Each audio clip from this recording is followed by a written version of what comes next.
game was tough, and of course, Latvia was very strong team.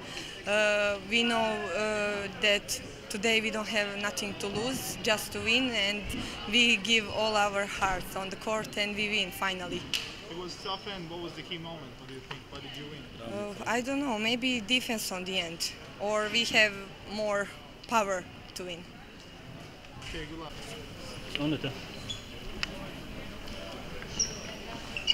Otrajā puslaikā +10 bumbas pie groziem vinnēts un arī spēle vinnēta. Kas bija tas, kāpēc varbūt spēles sākums neizdevās tik labi?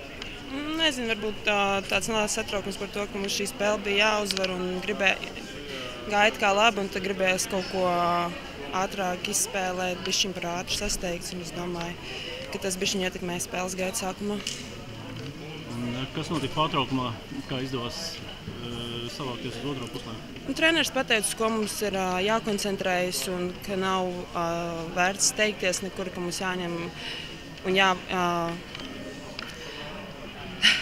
ka mums ir jākontrolē savas pozīcijas laukumā, gan uzbrukumā, gan aizsardzībā, tā ka nav ko stresot laukumā un viss nāks ies savu gaitu, tā ka tikai jābūt pacietīgiem. Otrajā puslaikā arī pati, teiksim, jūties drošāk? Nu jā, es izdarīju tādus pārāk steidzīgus uzbrukumus un dažas kļūdas. Sākumā es pat padomāju par to, lai nedaudz nomierinātos un kaut kā savāktos, lai varētu nospēlēt pēc iespējas labāk. Tev šis bija pirmais Eiropas čempionāts. Nākamajā reizē jutīsies drošāk, pārliecinātāk par sevi? Es domāju, ka jā, šis man tā kā pirmais tāds turnīrs pēc Amerikas un spēle nedaudz atšķirās, bija nedaudz grūtības iejusties sākumā un arī tagad noteikumiem un tā ātrā spēle. Es domāju, ka šis bija tāds labs ugunskristības, kaut gan vēlētos, lai tas rezultāts būtu labāks. Bita? Nav jau daudz ko teikt. Pēdējais sots tiešām bija nesportisks, vai?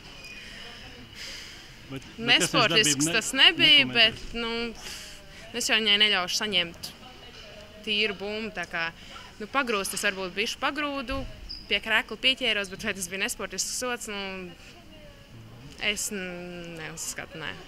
Pirmajā puslaikā bija 10 bumbas, atkal zaudēts pie groza. Otrajā puslaikā bija 10 pa 10 bumbām. Jūs vinnējāt viņas. Jūs kļuvāt agresīvāks, niknāks? Man liekas, ka jā, pirmajā puslaikā viņas bišķu gāja agresīvāk uz bumbu. Otrajā mēs gājām agresīvāk. Mums vispār otrais puslaiks bija agresīvāks uzbrukumā un aizsardzībā. Bet šī bija jau trešā spēle, kad otrais puslaiks, īpaši 3.4. bija labāk nekā spēles sākums. Kaut kas īpaši notiek pārtraukumos?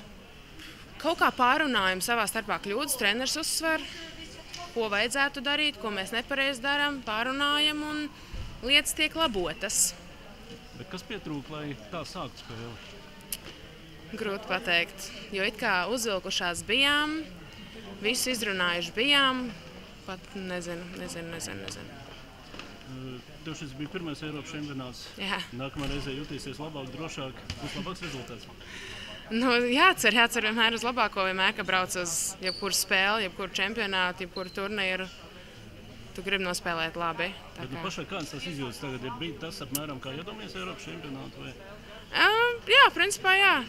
Jānāk, jācīnās. Mandrāžiņš, protams, pirmajā spēlē bija pret Franciju vislielākais.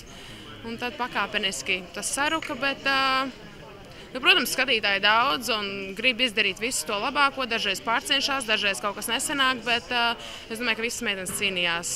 Es cīnījos, es zinu, un meitenes cīnījās, nesanāca. Nākamreiz sanāks?